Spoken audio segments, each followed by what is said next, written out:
जो तड़पाती है दिल मेरा वो उल्फत है मोहम्मद की। चो सुभान अल्लाह। जेके निंड रुपया भई हथ मथे करे चो सुभान सब निंड रुपया जागो था जेके जागिन था उहे भई हथ मथे करे सुभान अल्लाह चो। आखिरी वाइज आखिरी दुआ बस। जो तड़पाती है दिल मेरा वो उल्फत है मोहम्मद की। जो है पेशे नजर वो अकीदत है मोहम्मद की। गुनहगारों न घबराओ सियाकारों न शर्माओ। सुनो आवाज कानों से जो आती है मोहम्मद की। गुनहगारों को जन्नत से खड़े दरबान रोकेंगे। हुक्म होगा कि आने दो ये उम्मत है मोहम्मद की। आए जन्नत पूरी दुनिया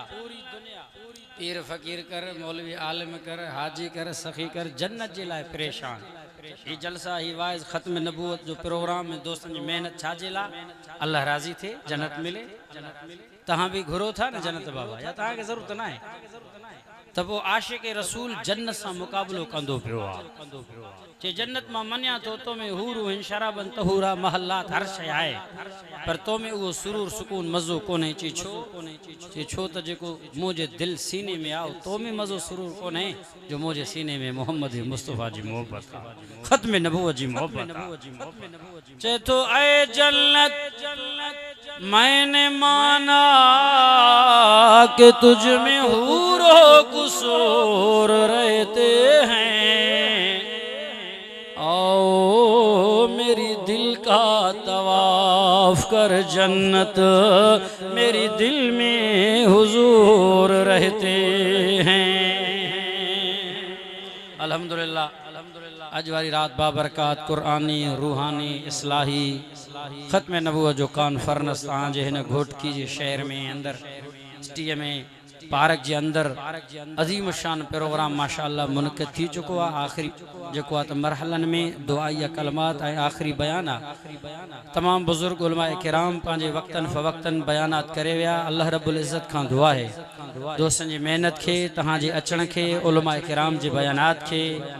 असां जे टूटा फूटा अल्फाजन के अल्लाह से कबूल फरमाए बारगाह आलिया में शफा जो ज़रियो बणाए आमीन चओ। मुझा दोस्तों अजीजो मां तहांजे साम्हूं कुरान मजीद जी आयत पढ़ी चुको आहियां 22 सिपारो सूरतुल अहज़ाब आयत नंबर 40। अल्लाह असां तहांखे ॿुधाए थो असां खे समझाए थो तहांखे जेको मां नबी ॾिनो आहे ॿिन्ही जहाननि जो सरदार इमामुल अंबिया सल्लल्लाहु अलैहि वसल्लम ख़ातमुन नबीय्यीन नबी आहे। उनजे अचण जो मक़सद छा आहे? असां तव्हां अॼुकल्ह जा दोस्त अॼुकल्ह जा माण्हू नबी सल्लल्लाहु अलैहि वसल्लम सां मुहब्बत करे ख़त्म नबूवत ते कुर्बानियूं ॾेई पंहिंजूं जानूं जो नज़रानो ॾेई करे मुहब्बत जो वॾो अलम दास्तान जेको क़ाइमु करे विया हलिया। पर असल उन्हनि जा जेके हक़दार आहिनि नबी साईं जे ख़त्म नबूवत जा मुहाफ़िज़ नबी सल्लल्लाहु अलैहि वसल्लम जी रिसालत जा मुहाफ़िज़ जिन दिफ़ा कयो जिन जानूं ॾिनियूं कुर्बानियूं ॾिनियूं उहे सहाबा नबी साईं जा ग़ुलाम हुआ। तकरीबन गज़वात मदनी ज़िंदगी में मिलाए सिलाए करे 74 जंगियूं लड़ियूं नबी सल्लल्लाहु अलैहि वसल्लम जे सहाबा ऐं उनमें 259 सिर्फ सहाबा शहीद थिया। ख़त्म नबूवत जे मामले में हज़रत ख़ालिद बिन वलीद जी कमांडरी में सिद्दीक़ अकबर जे दौर में मुसैलमा कज़्ज़ाब जे खिलाफ लश्कर कशी थी 25,000 मुसलमान होड़ा 40,000 कुत्ता जंग लगी तो 1200 सहाबा शहीद थिया। पीरूं जंगे यमामा 74 जंगियूं लड़ियूं वयूं उनमें कुल शहीद साहबा एतरा थिया 200 तकरीबन 59। ख़त्म नबूवत जे मामले में मुसैलमा कज़्ज़ाब जेको छाए ख़त्म नबूवत जी दावा करे तो कूड़ी दावा करे तो साहबा लश्करी कशी करन था 25,000 40,000 सां विड़न था 1200 सहाबा शहीद थींदा 700 सहाबा सिर्फ कुरान जा हाफ़िज़ कारी दिफ़ा कयूं कि न कयूं तू केड़े बाग जो मूली आई मां सही कोने का असा नहीं दास मुझा दोस्तों अजीजो अचो तो कुरान छा थो चए सहाबा जो तारीख छा थो चए पूरी दुनिया मस्त है हैरान और परेशान है मुझे सोने नबी सल्लल्लाहु अलैहि वसल्लम जे मोहब्बत में अल्लाह सी कुरान में ऐलान कयो सुभान अल्लाह चो तो मां कुरान खोला जागी करे भैया त मथे करे कुरान जा अल्लाह साईं कुरान में ऐलान कयो चो सुभान अल्लाह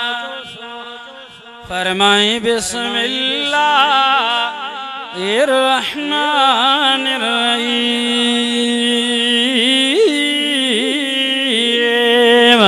कुरान जो बुधण त सवाब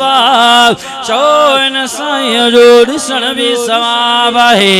22 सिपारो आहे सूरत जो नालो सूरतुल अहज़ाब आहे आयत नंबर 40 कुरान में अल्लाह ऐलान कयो आहे खुलो पियो आहे कुरान फरमाई काल मुहम्मदुन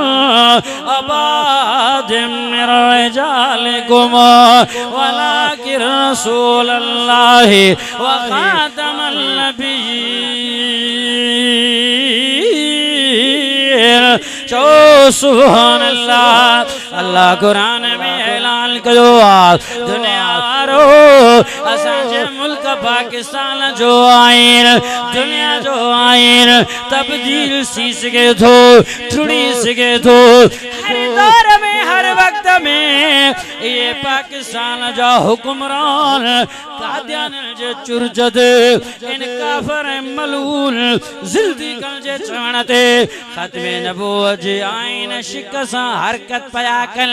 पर उलमाए किराम हर दौर में खत्मे नबूवत जो दिफा कयो आहे वो हरकत पया कन के नमूने सा खत्मे नबूवत जो शिकत नबी जे गुस्ताख जी सदा कत्ल मौत आहे इनके मिठो ये खत्म कयो ये कादियानी मलून जे जरिए उन जे चवण जे करे दुनिया वारो चलो असा मनियो था पाकिस्तान जो आइन मिट जी सके थो ही चवन था त मिटाइंदा से मिटाए सगण जी इन में ताकत ना है जेसी तई नबी जा गुलाम जिया रहन मुसलमान जिया रहन मुसलमान जा बच्चा बच्चा जिया रहन में ताकत ही ना है छो त उन तारीख दे मुतालिक हो जरे लाहौर जो चौक हो खत्मे नबूवत जेला सुबह का वठी रैली कढिया वया धरना आया वया हलंदे हलंदे शाम ताईं गोलियों लॻियो केतिरा खत्मे नबूवत जे ख़ातिर जानियूं कुर्बान करे चुका शहादत जो जाम लोश करे चुका हिकिड़ो बि खत्मे नबूवत जो जियालो हुयो जंहिंखे पुलिस वारे चमाटो हुयो खत्मे नबूवत जो नारो है क्लेशन जो बट है खत्मे नबूवत जो नारो है गाड़ीअ जे अंदर फेंटे गए खत्मे नबूवत जो नारो है जख्मल मां चूर चूर थियो जरे जर्नल जे जज जे कोर्ट में पेश कयो जज उनके साल जी सजा बुधायस तरे भी खत्मे नबूवत जो नारो है जज उनके 2 साल जी सजा बुधायस तरे भी खत्मे नबूवत जो नारो है वधाई दो साला सजा कैद जा है मुझे लबी झोला सच्चो आशिक मुरीद बैद जी गाल ना है माजी करीब जी गाल है खत्मे नबूवत जनारा हण दो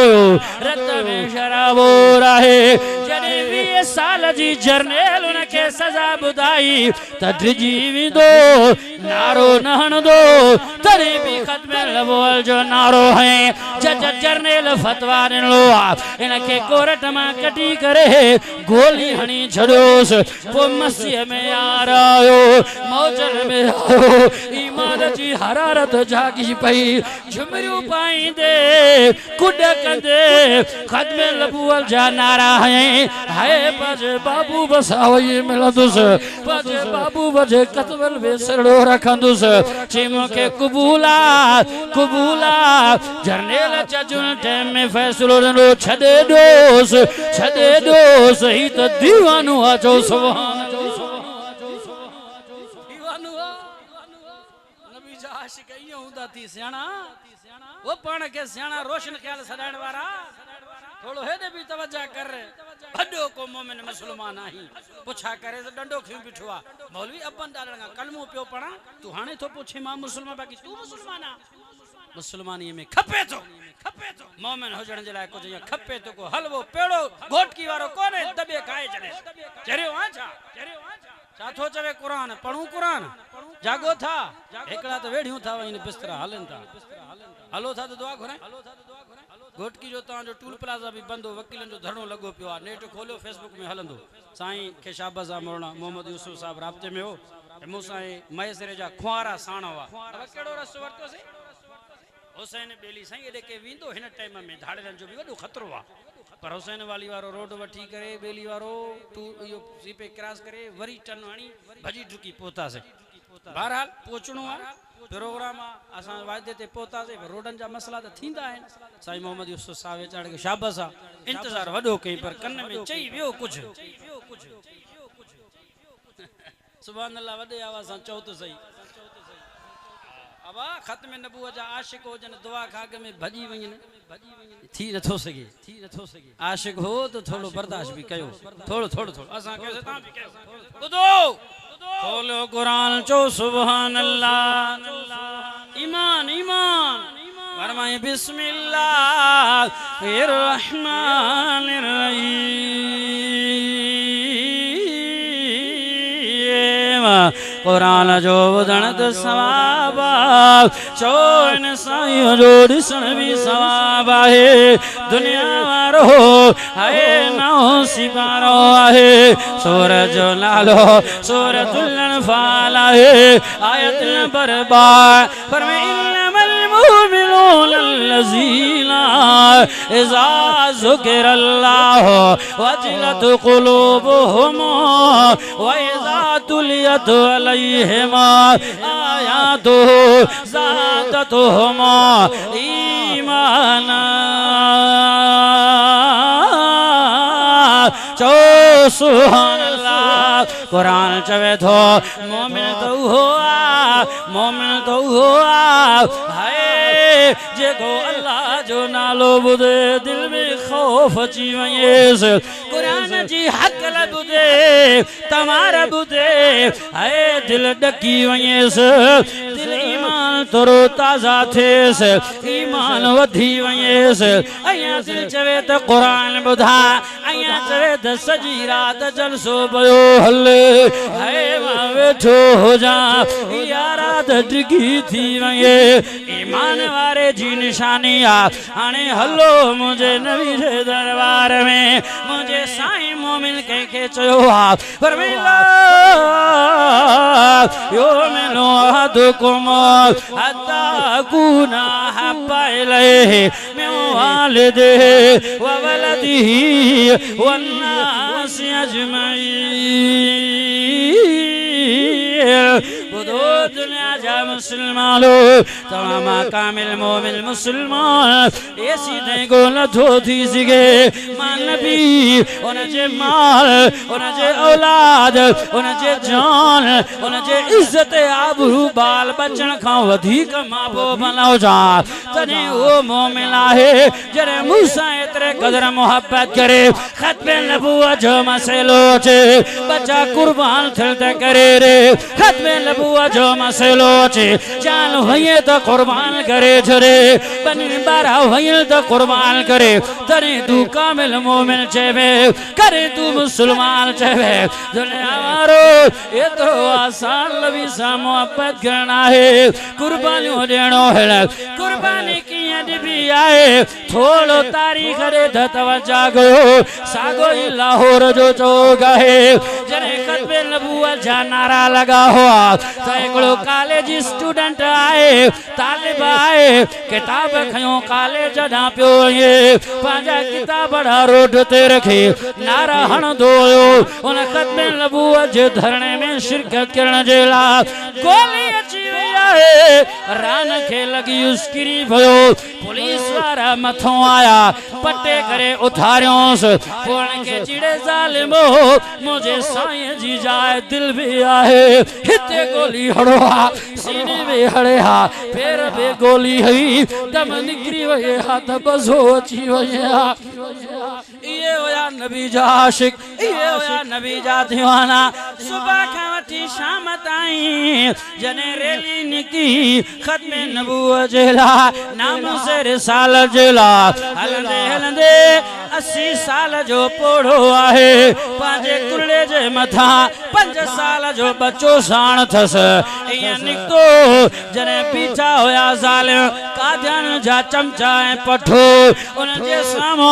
80 साल जे पोड़े नारो हो खत्मे नबूवत जो नारो है तो उन नंढे 5 साल जे बोर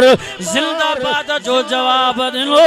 त बगोलियो आयो एक 80 साल जे पोड़े जे सीने में जो 5 साल जे बार जे सीने में ओ दुनिया वारो कादियानी मलून कुतो मोहम्मद अरबी जे नामो सजे करे खत्मे नबूवत जे करे जने 80 साल जे पोड़े खां वठी 5 साल जे बार ताई गोली खाए सिगन था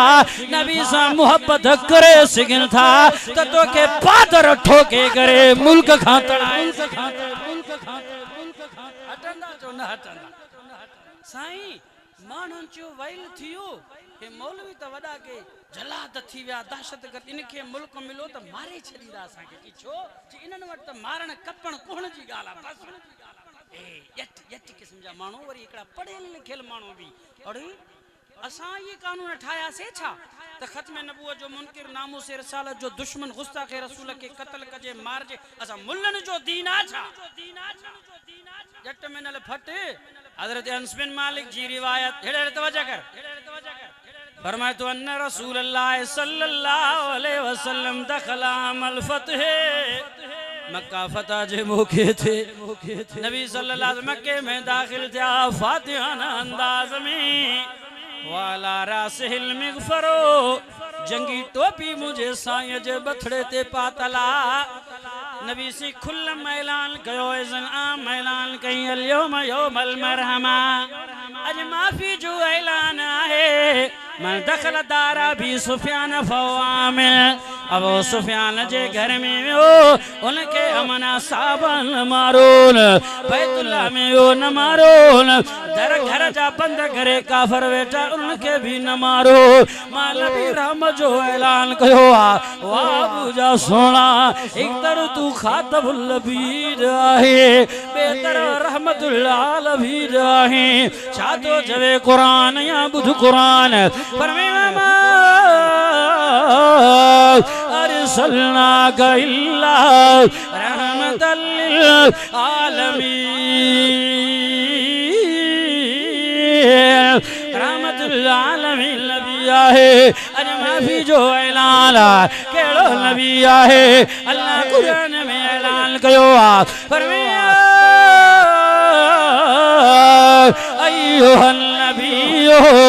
इन्ना अरसलनाका शाहिदन व मुबश्शिरन नज़ीरा व दाइयन इलल्लाहि बिइज़्निही व सिराजन मुनीरा बशीरा है मुझो साईं नज़ीर आहे दाई आहे मुझो मुरसल खातमुल नज़ीर सिराज मुनीरा है एड़ो नबी आहे मुझे साईं माफिया जो ऐलान कयो फलम्मा नज़हो मती जी मथा लोही जंगी टोपी ऊद मुझे साईं लाए करे रखो मस जार जुल एकलो साहबी भजंदो आयो या रसूल अल्लाह मुझा साईं हुजूर फुरनूर मिठे नाले वारो साईं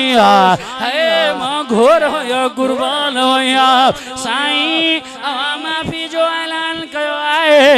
एकड़ो मानो नजर आयो इब्ने खतल नजर आयो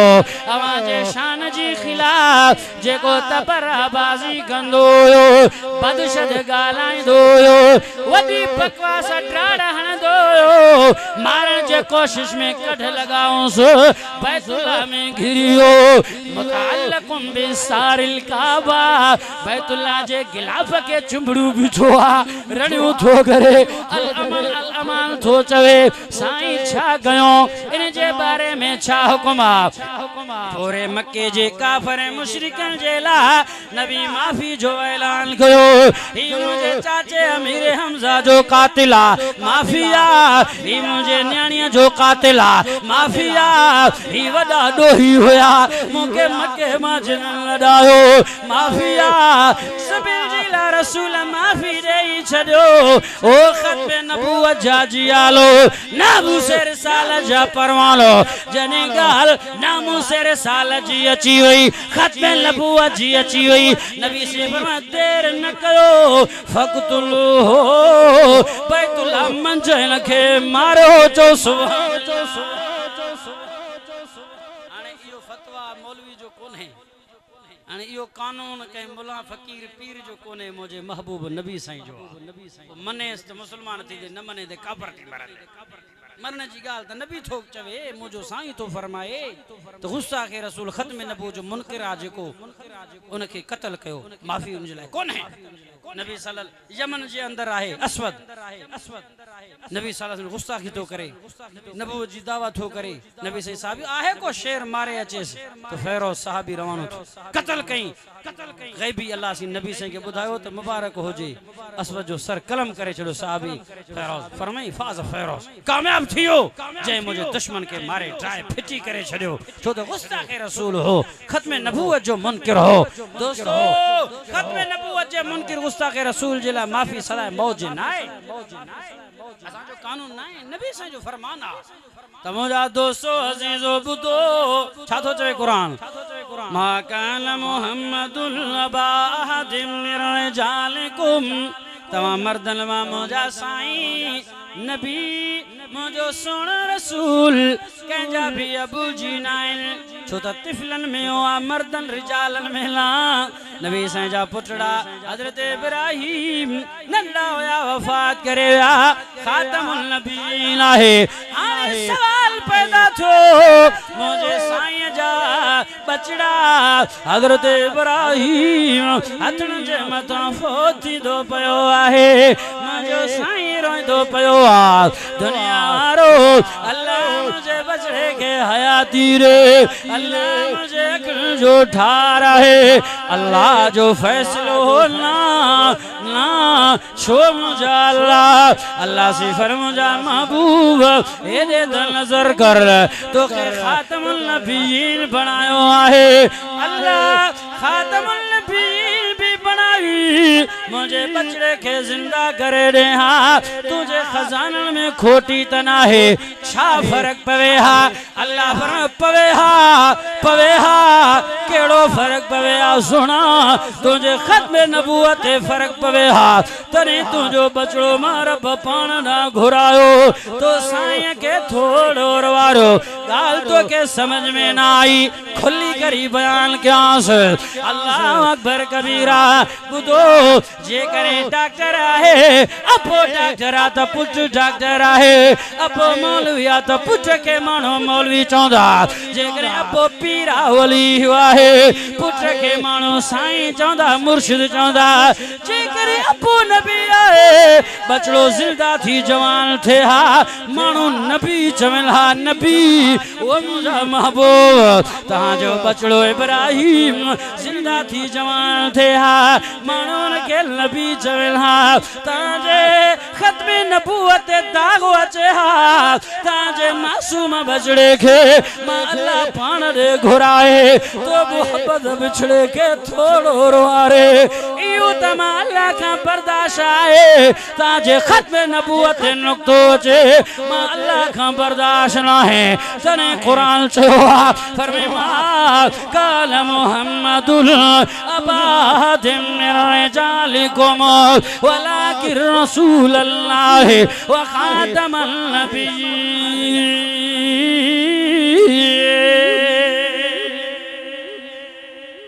साहबा जो कुर्बानी नबी सल्लल्लाहु अलैहि वसल्लम बुधो हजरत खालिद बिन वलीद रज़ियल्लाहु तआला अन्हु जोड़ो सहाबी सैफुम मिन सुयूफिल्लाह नबी अल्लाह जी तरारा वेड़े थो पयो खत्मे नबूवत जे खातिर मुसलमा कज़्ज़ाब के कत्ल करण जे ला 25,000 साहबा जो लश्कर खणी हलियो 12 साहबा शहीद थिया 12 दुनिया वारो 1200 अल्लाह अकबर कबीरा जैमें 700 दा हाफिज कुरान कारी होया इन खत्मे नबूवत जे करे जान जो नजरानो पेश कयो जिन भी खत्मे नबूवत जी चौकीदारी दिनी आहे खुदा जो कसम उन जे कब्र ते वई अज भी जन्नत जी खुशबू थी अचे मां त एकड़े किताब जो मुतालियो कयो खत्मे नबूवत जो जने मामलो होयो तारीख हली हुई मुफ्ती महमूद जो दौरे ज़मानो अताउल्लाह शाह बुखारी जो ज़मानो कराची मां वो खत्मे नबूवत जे जियालन के पुलिस वारन पकड़े करे बलोचिस्तान जे जंगलात में पहाड़न में परे परे वही फिटी करे आया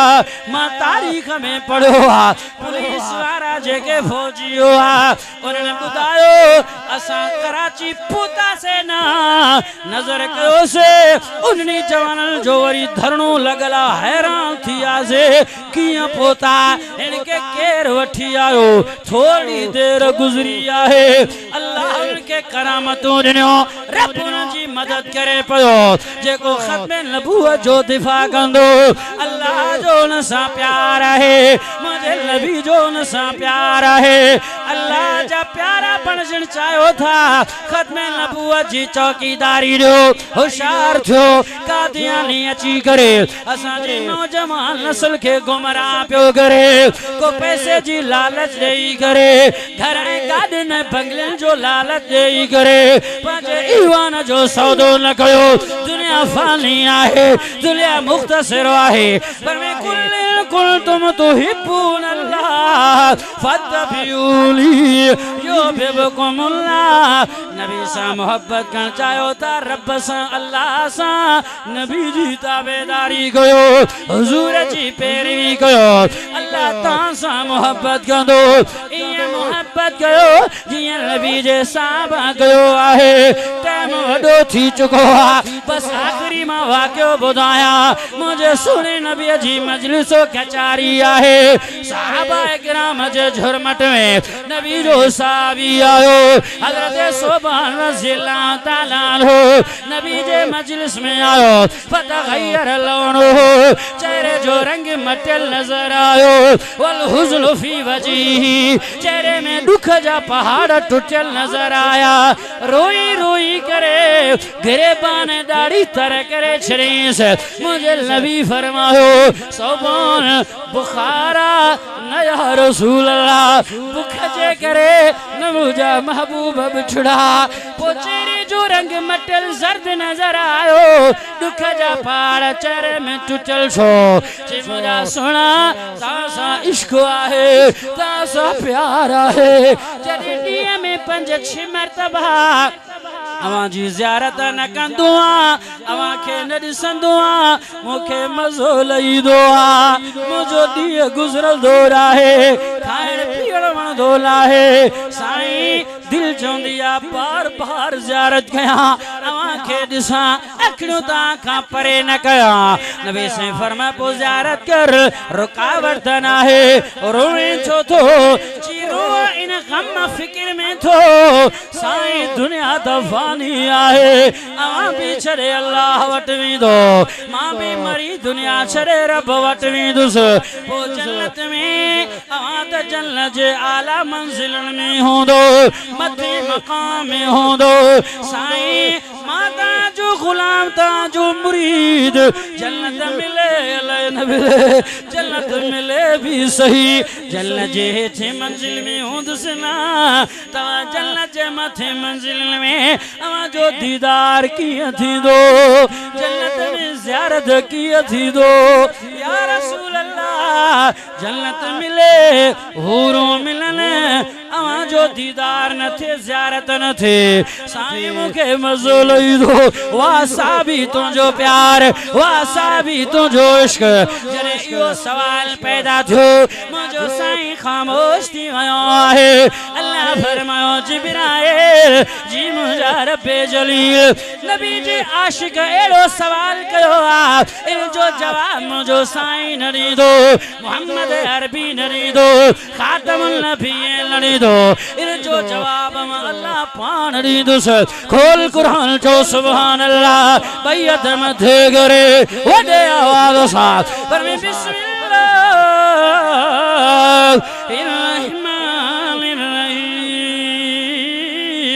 पंजो सिपारो सूरज नालो सूरतुल निसा अल्लाह साईं कुरान में ऐलान कयो दुनिया रो आयत बरोना तरवा है पर मैं युतिल्लो वर रसूला फौलाइक मल्लज़ीना अन्अमल्लाहु अलैहिमा मिनल नबिय्यीना वस्सिद्दीक़ीना वश्शुहदा वस्सालिहीन वहसुन उलाइका रफ़ीक़ा चो सुभान भलो पवा कुरान चो सच्चो वादा चो चो चो असा वांगुर ताजल फकीर वांगुर अलड़ सड़ी बंदूक साण कोन मारींदा से कह के बाबा असा वट मोहब्बत आ कुरान आ हिन वट शरारत आ वडा वेही लड्डू थायण के खाराए दियो मानन के गारियो दियो रहमत वारे रबिउल अव्वल जेड़े महीने में फितनो फैलायो चरिया थिया साईं मुल्ला वधी विया 72 फिरका पैदा थिया अच्छी दाढ़ी थी पत्तू कोने हक ते केरा पत्तू कोने तू मुलन मोरन के छा कंदे मा तो वाइजन में चौंदो आ कुरान के त मन्ने थो न तर्जुमे वारो कुरान तफसीर वारो खणी घर में वे रुकू ना अध रुकू ना आयत हिकड़ी सिर्फ सजो डी में सुबह जो पढ़ उन जी माना वरी पढ़ ये कुरान जो खत्म कडी छड माना सा पढ़ंदो वई खुदा जो कसम हक तो जे अग्या जाहिर थी बीर बस तौहीद छाए शिरक छाए केर हक थो चवे केर ना हक थो चवे केर दोजख ना वर्तियो विंदो पियो आ केर जन्नत ना वठी तो वले मां सुन्नत ए बिदत जी तारीफ हिन तरीके सा कंदो आ थोड़ो तवज्जो इस्तिलाही लुगी माना नथो आया एकड़े माण्हू चए सुन्नत बिदत में फर्क छाए मां चो अब्बा सुन्नत उनके चइबो आ जेको आशिक रसूल सदाए आशिक रसूल हुजे मुहिब रसूल भी हुजे तरीको नबी सल्लल्लाहु अलैहि वसल्लम वारो भी वर्तू विंदो पियो आ सुन्नत बिदत आशिक रसूल भी सदाए थो नबी सा मोहब्बत भी करे थो असा मौलवन का ब कदम अगते विंदो पियो आ पर तरीको नबी वारो न पंजो ठोकियो बीठो चओ चओ तरीको नबी वारो ना है पंजो ठोकियो बैठो आ इनके बिदत चइबो आ आसान आ बिल्कुल आशिक रसूला नबी सा मोहब्बत करे तो अब्बे डाडे जो तो दीन कोन है जी तो के वणी ती कंदो तो ये कर जी कुरान चे थो ये कर जी नबी चे थो ये कर जी खुलफा राशिदीन साहबा करन का चवनता बस यो आशिक रसूला पांजो तरीको पांजो नमूनो ड्रामेबाजी अची करे शुरू था करन अची करे मथो चटे छड़ियो अची करे मुझा दोस्तों अजीजो आज वायदो करते इंशाअल्लाह असा खत्म नबूवत जे करे हुक्म थियो जरूरत पियो असा निकरी करे इंशाअल्लाह जान जा नजराना पेश कंदासी जिन के खबर पइजी वई त नबी जा गुलाम सच्चा रूहानी औलाद अया जिंदा जीर बैठा है के ना मुझा दोस्तों अजीजो फरमाए सही मुझा महबूब कुरान अल्लाह नाज़िल को जवाब दिने साहबी जो हजरत सोबान रज़ियल्लाहु तआला अन्हु नबी से फरमाया जवाब अचियो जवाब साहब फरमाया या रसूल अल्लाह केड़ो जवाब अल्लाह सी फरमाए थो बक में करता जो कम आहे सवाल जो जवाब अचियो जन्नत में नबीन सिद्दीकन शहीदन सालीन सा गदरान अल्लाह जो कम आहे व मयुतिल्लाह व रसूल अल्लाह जी ताबेदारी रसूल जी ताबेदारी हकीकी माना में सच पक्का सा कच्चा साना मुनाफी साना बेईमानी साना जहालत साना करने ताजु कम आए जन्नत में नबी जे दीदार जा दर्शन करण हमारा बजो कमा अल्लाह अकबर जी उठा साहबा साहबा वो सहाबा थे जिनकी हर शब ईद होती थी फजल खुदा का था कि मुस्तफा की दीद होती थी उहे साहबा या नबी जाया और जिन नबी से जो दिफा कयो खत्म नबूवत जो दिफा कयो उद जो मैदान है हलो मूसा घर 5 मिनट जे ला तवज्जो त कयो अल्लाह अकबर कबीरा कुफार जी लश्कर आए खालिद बिन वलीद पोया हमलो पियो थो करे उन घाटिया ते भी तकरीर करे आयोस उद जे जबल ले दिसी रोई करे मुंजो हाजियो दिसो दीदार कयो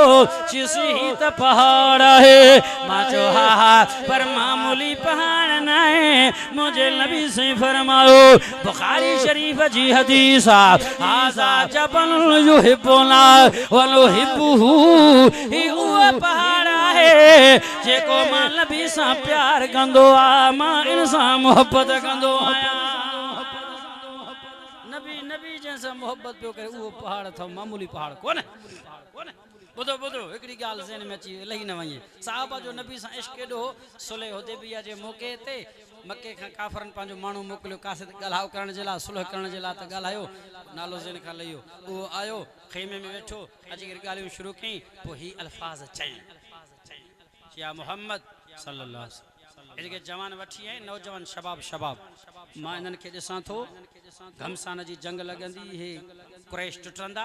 ये तो सा गड बेहंदा कोन भजी वेंदा छो छो उन्हनि जी औलाद अज भी ये गालियूं था करन छो त नस्ल आ न सही जिन्स आहे न हले पियो न इए चई छा चई इए चई सिद्दीक अकबर जड़ो शेर वेठो हुयो गरजी उथियो ची अच्छा छातो चवे ते भजी वेंदा नबी के अकेलो छड़े वेंदा उमसुस बजरत अल्लाह उमसुस बजरत अल्लाह लात इन जो माना लाउड में माना कंदस उलमा का पूछो तो छा माना या पिंडाला का पोया अचो ता के बुधाय सिद्दीक अकबर केड़ा लफ्ज उनके चया ते चंदा सही मौलवी गारियूं दिन था मुर्दाबाद मुर्दाबाद लानत होजे यो चवणो आ कुरान मजीद में दिस जे नबी के मजनून जो अल्लाह गणे गणे ठोके ठोके उनके गारियूं दिनी वरी चंदा से अल्लाह गारियूं दिनियो जाहिलत चवंदा न सही गाल कयूं था भी मरू था न था कयूं बोल पींदा भी मरदा है न पींदा भी मरदा है अल्लाह उन नबी जे गुस्ताख के जे नबी के मजनू जो अल्लाह चो हरामी हरामी हरामी जो लफ्ज केडो खतरनाक आ बिया त लफ्ज खोड़ अल्लाह से उनके चया जे नबी के मजनून चयो अल्लाह से उनके हरामी जो लफ्ज भी चयो तू मज नबी के मजनून थो चवे तू हेड़ो आ तू तेड़ो आ तू लानती आ तू बदमाश आ तू हरामी आ यो अल्लाह पियो थो उनके चवे ए सिद्दीक अकबर पोड़े भी उनके चया लात मोनस बुता बाबा काफरन जा बुत हुआ न लात मनात उज़ा लात उन जो माई बुत हुयो माई बुत ने माई बुत जे अगे अची करे मिनतो कंदा हा पो सिद्दीक अकबर उन जो नालो वठी उनके गालाओ केस उमसुस बजरत अल्लाह चुप कर तू चई चई तो असा नबी के छड़े वीदा से तू अच तो के खबर पे नबी से खामोश थी ये लफ्ज जरे मां पढ़े हदीस में खुदा जो कसम मां रोई पे मां छा त साहबा जो जज्ब अरे मां तवा का पूछा तो तवा अखलाक में मौलवी असा तवा सब मथे के साहबा अखलाक में मथे आ नबी से अखलाक में मथे के ता मोतबर अखलाक में मथे जिन खत्म नबूवत नामो से रसालत जे जज्बे गैरत में अची करे एड़ा लफ्ज उनके बुधायो जो जिंदगी भर हुए कुत्ता याद करन तो तू छो खामोश वेठो आई खत्म नबूवत जे मामले में नामो से रसालत जे मामले में मां ता के बुधायो तो फतवा न थो दिया मुफ्ती ना या नंढो मौलवी आया फांसी पौंदो पोर जान छडण मुश्किल थी पौंदो मौलवीन का पांचन का खतरो परवन का ना तवा गणे गणे ठोके ठोके गारियों दियो खत्म नबूवत जे दुश्मन के अल्लाह सवाब दीदो एक गार जे बदले में मां चवा तो मां हदीस जी लथो क्या पांजी ज़हन मां चवा तो इश्क रसूल मां चवा तो हदीस में जेको मां मुतालियो कयो आ जेके लफ्ज मां दिठा बुधा कुरान पढ़ियो आ जेसी तक मोजो मुतालियो आ नबी जे दुश्मन नबी जे नामो सिरसालत जे दुश्मन खत्म नबूवत जे मुखालिफ के गणे ठोके गारियों दींदो एक गार जे बदले में 100 नेकी करंदा चहो तो सही आने खेले न थाए थे मुझा दोस्तों वही थी वडे आवासा नारोहण भाई भाई अद मथे करे खबर पे तो बाकी जाके निकल अच्छा अच्छा फरमाई ओ तुझे मैदान में नबी से जो दिफा आखिरी गाल तवज्जो कर लंबो चौड़ो थी थो वही फरमाई त नबी सल्लल्लाहु अलैहि वसल्लम जे दिफा करण जे ला चौधारी साहबा भी रहा एड़ा साहबा भी हुआ हजरत अबू तलहा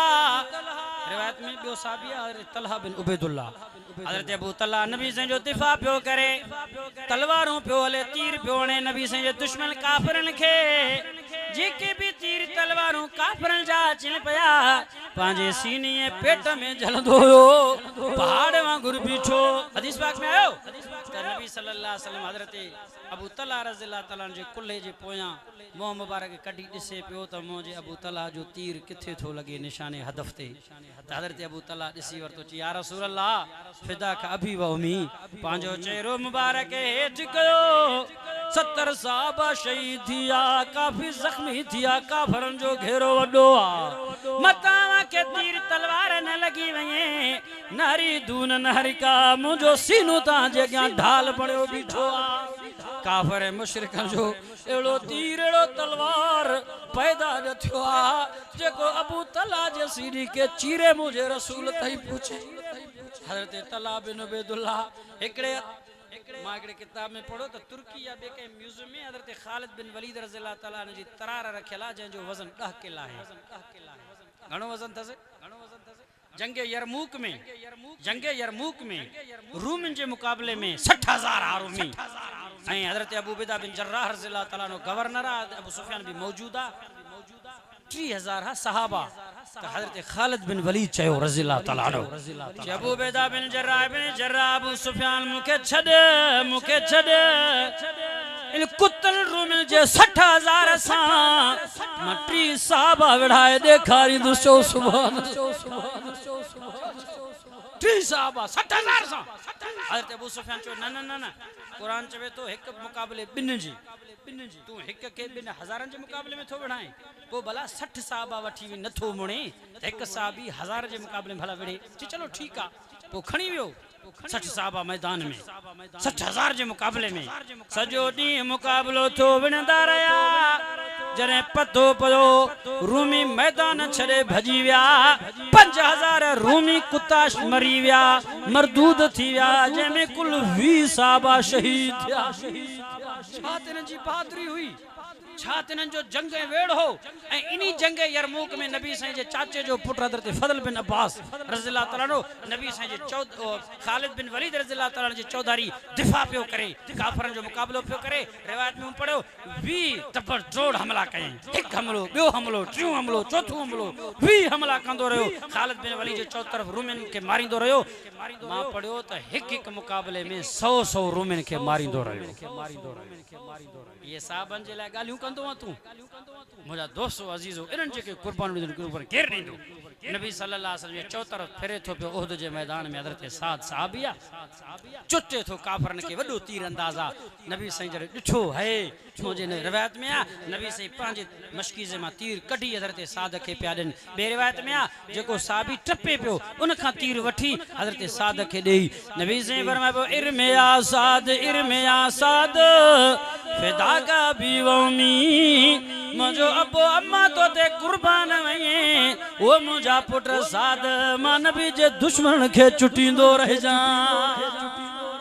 जरे शहीद तो नबी से मथु आया औसनिया साद मुके वसियत कर ई अखड़ी मथे करे नबी से ने हारी ताकत न रहो हिम्मत न रहो रत वही चुको हो जख्मन में चूर चूर हो तई रिड़ंदे मिट्टी जे मथा सर अची नबी जे कदमन ते रखी मथे अखड़ियों करे ज़ालिका तमन्ना तो या रसूल अल्लाह इच्छा में वसीयत क्या मुझा महबूब मुझे जिंदगी जी तमन्ना आए मुझो सर हुजे आखिरी घड़ी हुजे मोहम्मद अरबी जा कदम हुजन मुझो तब परवाद थी वये उते जो ते दम परवाद साहबन जे के कुर्बानी दिनो केर दींदो मुझा दोस्तों हिम्मत कयो गैरत कयो नबी सल्लल्लाहु अलैहि वसल्लम जो निधड़को को लावारिस कोन्हे को जेके जी वणे तीअं चवे ख़त्म नबूवत के धाड़ा हणंदा वता हुजन ये मुर्दार इन सां इंशाअल्लाह चो मुक़ाबलो कंदासीं हर दौर में हर वक्त में हर हाल में इंशाअल्लाह आखिर में मूंसां गॾु थोरो ज़िक्र कयो ला इलाहा इल्लल्लाह जो ज़रब हणा पोइ साईं जन दुआ घुराइनि अबा जेके दोस्त ला इलाहा इल्लल्लाह चवंदा मां दुआ थो कयां अल्लाह मूंसां गॾु बार बार मदीने हलनि मन कार ला इलाहा इल्लल्लाह दख़लल जन्नह आखिरी घड़ी में जंहिंजो कलमो ला इलाहा इल्लल्लाह अची मौत अची वियो जन्नती थी वियो हलियो तंहिंजे करे जेके दोस्त ॾाढा मूंसां गॾु ला इलाहा इल्लल्लाह जो ज़रब हणंदा जेके दिलि ज़िंदा जे मिसाल आहे न करण जो दिलि मुर्दा जे मिसाल आहे उहे त मथे किरण मां ॾिसां त सही पोइ ज़िक्र जो ज़रब हणायूं बाबा कौन मकाम में है अल्लाह दोनों जहां में है अल्लाह कौन मकाम में है अल्लाह दोनों जहां में है अल्लाह पढ़ो ला इलाहा हाथ मथे करे जो झूमी करे जो ला इलाहा इल्लल्लाह ला इलाहा इल्लल्लाह कौन मकाम में है अल्लाह दोनों जहां में है अल्लाह ला इलाहा इल्लल्लाह ला इलाहा इल्लल्लाह ला इलाहा इल्लल्लाह हस्बी रब्बी जल्लल्लाह मा फी क़ल्बी गैरुल्लाह नूर मोहम्मद सल्लल्लाह ला इलाहा इल्लल्लाह ला इलाहा इल्लल्लाह ला इलाहा इल्लल्लाह अव्वल अल्लाह आखिरी अल्लाह ज़ाहिरी अल्लाह बातिनी अल्लाह ओ अल्लाह तस्बीह फिरी दिल नहीं फिरिया बाहू अल्लाह अल्लाह व ज़करिया इज़ नादा रब्बहू अल्लाह अल्लाह अल्लाह अल्लाह व अय्यूब इज़ नादा रब्बहू अल्लाह अल्लाह व ज़हून इज़ ज़हब मुग़ाज़िबन फज़न्न अल्लन नक़दिर अलैहि फनादा फ़ी ज़ुल्मात अल्ला इलाहा इल्ला हू अल्लाह अल्लाह अल्लाह ला इलाहा इल्लल्लाह ला मस्जूद इल्लल्लाह ला माबूद इल्लल्लाह हर जाज़िर नाज़िर है अल्लाह अल्लाह अल्लाह हाथ मथे घरे जो ला अल्लाह जेको ॾाढा कलमो पढ़े मूंसां गॾु मदीने हले ला इलाहा इल्लल्लाह पढ़ो ला पढ़ो ला आवाज़ नथो अचे आखिरी आखिरी ज़िक्र जो ज़रा भड़ लगी हुई है रात जो ही पारा यार ला इलाहा इल्लल्लाह ला इलाहा इल्लल्लाह इल्लल्लाह इल्लल्लाह इल्लल्लाह इल्लल्लाह इल्लल्लाह राय वफा में बढ़ता जा राय वफा में बढ़ता जा कुर्ब के सीने चढ़ता जा हर दम शौक से बढ़ता जा ला इलाहा इल्लल्लाह ला इलाहा इल्लल्लाह ला इलाहा इल्लल्लाह गौर से सुन मेरे भाई शिरक दोज़ख की खाई रास्ता है जन्नत का ला इलाहा इल्लल्लाह ला इलाहा इल्लल्लाह इल्लल्लाह इल्लल्लाह इल्लल्लाह ला इलाहा इल्लल्लाह चाहे दम निकल जाए ये बिलाल कहते थे चाहे दम निकल जाए ये हुसैन कहते थे चाहे दम निकल जाए ये अली कहते हैं मेरे मुंह से निकलेगा पढ़ो ला हाथ मत करे जो ला इलाहा इल्लल्लाह ला इलाहा इल्लल्लाह ला इलाहा इल्लल्लाह इल्लल्लाह इल्लल्लाह इल्लल्लाह इल्लल्लाह